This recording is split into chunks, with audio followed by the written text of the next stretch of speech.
Mattias, great to see you again. 2 years on from the acquisition of Orbit One, you're speaking at the HANZA Capital Markets Day, and you're talking specifically today about the opportunities in the defense industry that seem really exciting. You've kind of brought them together under this Lynx program. Tell me a bit about that program. First of all, thank you for attending. Thank you for traveling to see us and be with us today. The Lynx program is shaped basically, it's a twofold initiative. One is to support the situation in Ukraine, and the second one is to help Europe strengthen Europe somehow. It's local for local. There are so many great defense companies in Europe that will need support. Maybe they don't know yet, but they will, come to that insight quite soon as the demand for volume start to increase. Yeah, and I think what's fascinating is, much as they maybe haven't come to that conclusion yet, when they come to that conclusion, it'll be a diverse set of needs. And that seems to fit the HANZA business model really well. Your superpower is the vertical integration you have. You're able to tackle a job from not necessarily even starting with PCBA, but starting with any other part of the manufacturing process.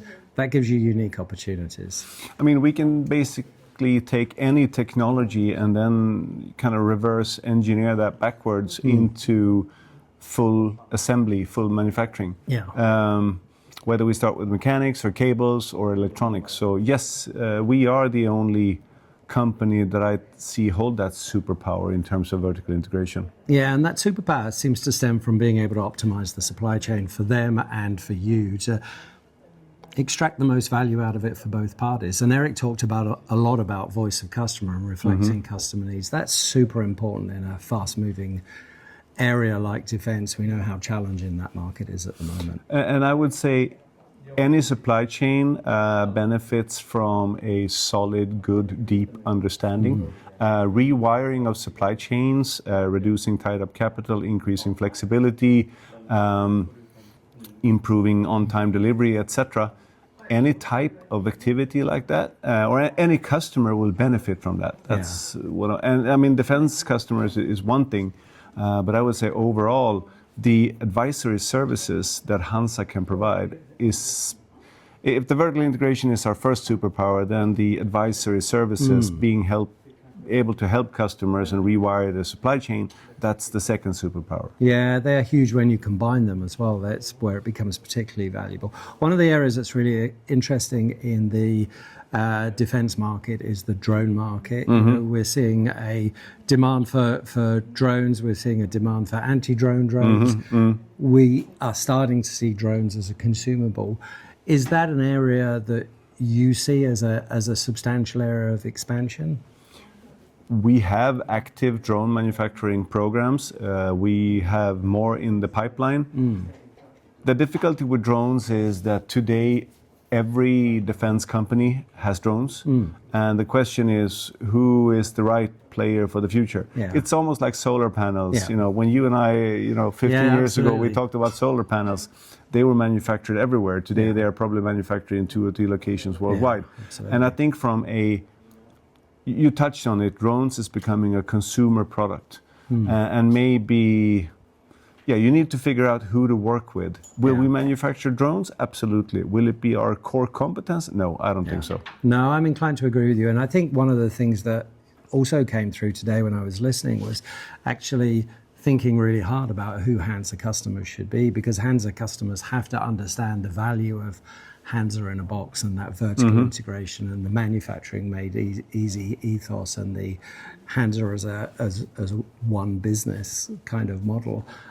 So in the same theatre, you have to really think about who are the winners going to be, and do we really fit them?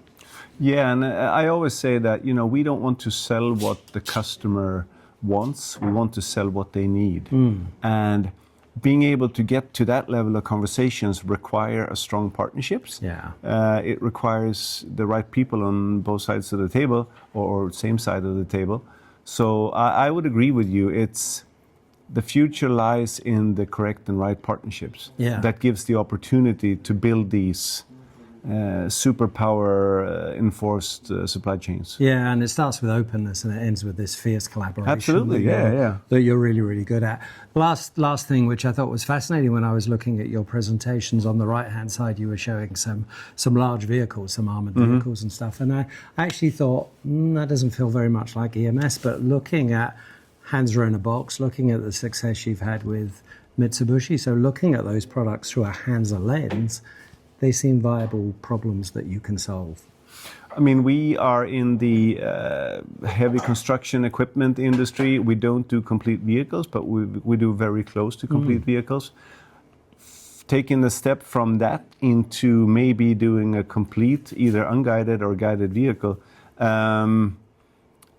as long as the volumes aren't, increasing dramatically, as long as it's not under the automotive directive, JIT and all that stuff, then we will for sure continue to venture into that market. Yeah, and it's really exciting, and you're probably uniquely positioned within the traditional EMS world. Again, it's about the superpower of being vertically integrated, having everything from heavy mechanics on one side to cable harnesses and electronics on the other side. Yeah. So lastly, happy birthday. Congratulations for being somewhere that you're clearly having a really good time. And thank you so much for inviting me and talking to me. Thank you, Phil. Take care. My friend.